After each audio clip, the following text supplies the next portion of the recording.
Hey guys, so today's video is brands I don't understand, whether it's the whole thing or just parts of it, like who they're aimed at, what's happening with them. Just brands I don't get the concept of. And yeah, that's the concept for today's video. My social media will be in the description along with my drama channel, anything else you might need to find. Also, just like with all my other videos right now, I just really enjoy this little thing we've got going on where you guys let me know anything I forgot about, anything you agree with or disagree with in the comment section. I will use it for a future video. So if you guys are, if you guys have any brands that you don't understand, comment them down below and I'll collect the comments and put them into another video of this. I did this with the unpopular makeup opinions and with the ugly packaging, which those videos are coming soon as well, multiple parts, because I have so many responses from you guys. So let's get into the first one. Florence by Mills. I love Millie Bobby Brown. I think she's a great actress and she's just really sweet on the internet. I think she gets a lot more hate than she deserves, but I don't understand the brand. I don't get it, and not because it's ugly, not because I don't think it's functional. Like, I've never tried the makeup. I haven't seen many reviews of it. It could be really great, but the pricing makes no sense to me. So Millie Bobby Brown came out with this brand when she was about like 16, I think. So she made it a very much pre-teen teen brand. And that comes out in the packaging. It's like lilac packaging. It's a lot of skin tints, lip glosses, cream products, cream blushes, very natural makeup, very much Glossier, but for teenagers rather than like Glossier pricing. Glossier is very minimalistic, more for adults. This one seemed to be more like children, teenagers, people coming in to wearing makeup and wearing makeup for school, mainly with, like restrictions for how much makeup you can wear for school. This seemed like very much just cover what you need to cover ever so slightly and then just go about your day. Brow gels, stuff like that. But the pricing, she had like eye masks. I remember that for like £30. No reasonable adult is going to buy their 13-year-old £30 eye masks. It just doesn't happen. The skin tint is about 18, which is so much more expensive than like Essence and Wet n Wild and CoverGirl. So like, why would anyone buy Millie Bobby Brown? I just feel like the pricing could be slashed in half and then it would make sense. But right now, like £15 lip glosses, it just doesn't happen. I'm sorry. Everyone's going to buy £3 Wet n Wild lip gloss because when you're 15, that's what you do. You don't buy super expensive makeup unless you're filthy rich or your parents are. So I just feel like it makes no sense to me that they targeted it. Well, they made this brand into like a glossy alternative for teenagers and preteens to wear to school and wear on an everyday basis to kind of get into wearing makeup. But they made the pricing almost high-end, kind of like mid-tier. I'd compare them to literally like a Glossier Milk, those kind of brands, which are quite clearly aimed for adults. And I just feel like it makes no sense to have a teen brand that is mid-tier pricing. It just doesn't make sense to me. The issue is that Millie Bobby Brown's makeup is always on sale, always about a 30 to 40% sale. And the reviews are really bad. Now, I think the reviews are really bad because this makeup is aimed at teenagers. So it's not going to be the highest quality makeup. It's not going to be the most pigmented, full coverage, etc. But then the pricing is aimed at adults. So adults are buying this teenager makeup and judging it by adult standards, like adult makeup standards. Whereas it's supposed to be for teenagers. So it's not supposed to be as like, fancy. So the reviews are not really for that makeup, but for the price tag. So I just wish they lowered the prices a little bit, like make the prices what they are after the sale. So whatever the sale prices are, make that your original price tag, and I think it will be much better off. And if they went into more drugstores, I think there are in some drugstores, but if it was more like a drugstore makeup brand rather than Beauty Bay, because I've mainly seen them on Beauty Bay. I just wish it was priced and marketed more as a drugstore, affordable, teen-friendly brand.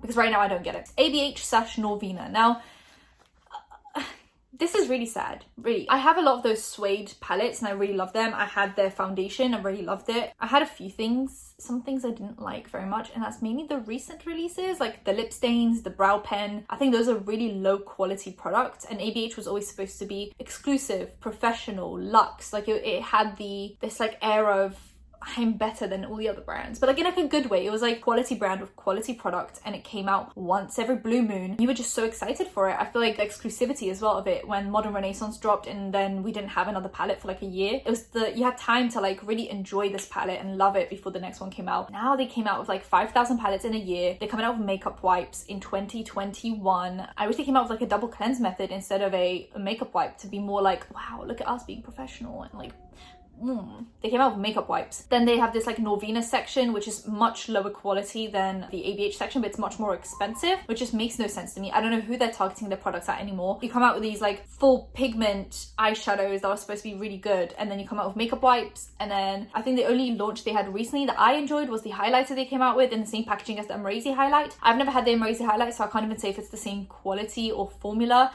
But it's really nice. I like it. It's like a nice, interesting chartreusey shade. They came out with a clear lip gloss and a brow freeze, so like a brow gel, but just softer, so you don't have to wet it. Mixed reviews across the board. I think the lip gloss is nice, but it's a clear lip gloss. If you mess up a clear lip gloss at this point, just throw away the whole brand. And yeah, I just don't really understand who they're aiming their products at anymore, because I feel like back then when the suede palettes were coming out, it was for regular consumers to feel like MUAs. Like they were giving you high quality products at a mid to high tier price tag, and they were dropping once every now and then, so it felt like a really exclusive, exciting thing for everyone to, you know, experience. And now it's just like, here's some £60 mediocre eyeshadows every other week, and then radio silence, and now makeup wipes. I don't really know what happened with ABH and Norvina anymore. Is Norvina a separate brand? Is ABH a separate brand? Are they the same brand? Are the suede palettes ever coming back again? Like, I'm not really sure who they're aiming their products at anymore, and I don't know what they're really doing with their pricing and the products they're coming out with. It just doesn't make sense to me. I feel like every single launch they have is so disjointed as well. The lip stains and brow pen came out because that was just really trendy at the time, and they were really bad products. Like, I have not seen anyone use these products ever.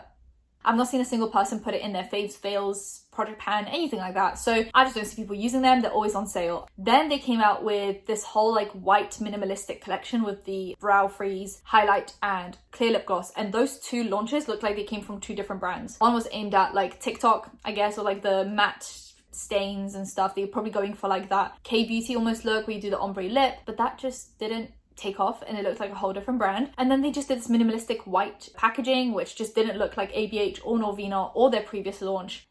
And none of that also goes with the Norvina launches that she had. She had very like full pigment Instagram makeup type of vibe going with the big palette, and then that didn't really go with the ABH launches that we had before. None of it makes sense to me. I think now they're just throwing things at a wall and seeing what sticks, and every launch just seems like a different brand, and I don't understand it. Anyway, that's my rant over, because I really just feel passionate about it, because I used to really enjoy ABH and I just want them to go back to their original ABH vibe. That's what I want. I just want ABH, okay? Lime Crime and Violet Voss give me the same feelings. Lime Crime used to be an edgy...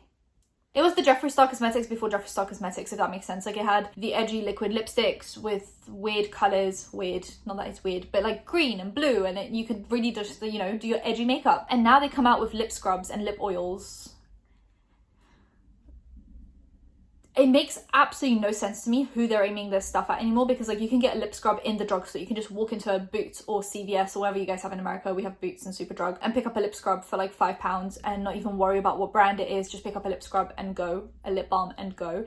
They don't come out with liquid lipsticks anymore, eyeshadows, nothing like that, and they're just every 3 months releasing a different weird lip product. There used to be that like edgy brand that you could go to get a good, solid, long-lasting blue liquid lipstick, and now I just don't really know what's happening with them. So all their loyal customers that were like the, you know, the edgy makeup kind of people have gone on to different things, different brands. They don't really care about Lime Crime anymore, so I'm just not sure who Lime Crime is aiming their products at anymore. Is it just kind of like release as generic of products as possible so that people buy it, instead of going back to their original like edgy makeup? I feel like they could really rebrand into that edgy brand again. Now that Jeffree Star Cosmetics is also, you know, cancelled, they could definitely take Jeffree Star's audience, customer base, when it comes to the edgy makeup stuff, and they're choosing to release a lip scrub.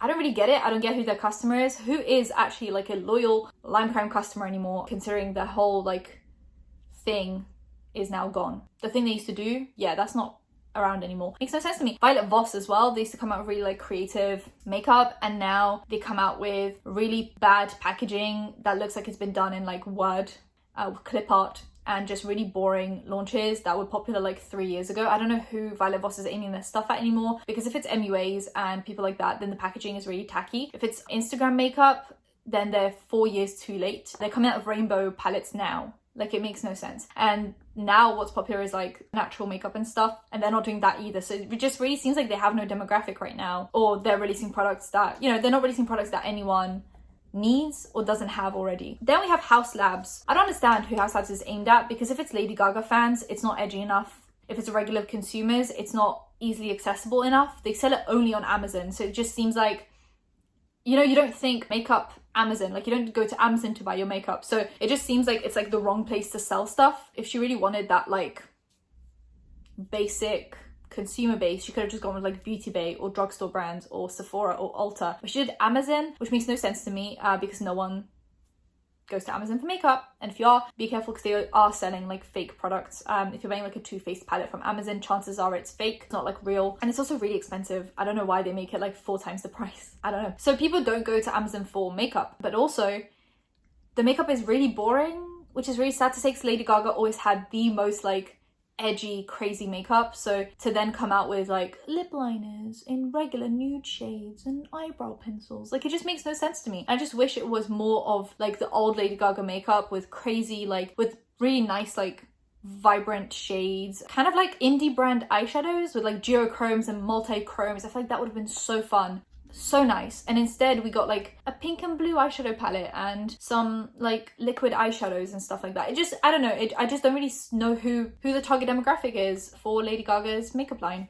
It's definitely not Lady Gaga fans because, well, they're still gonna buy this stuff, but it's not really Lady Gaga makeup. It's just a regular makeup brand. Jeffree Star Cosmetics, I don't know what's happening to it. So we used to have like the edgy makeup, kind of lime crime, Violet Voss, like that kind of stuff, and that was fine. We had, you know, the androgyny palette, we had the, I wasn't taking part, but you know, there was the androgyny palette. Then we had like Sugar Blood, no, Blood Sugar, one of those. The Thirsty palette was all supposed to be like edgy and like, ooh, your parents are not supposed to see this one.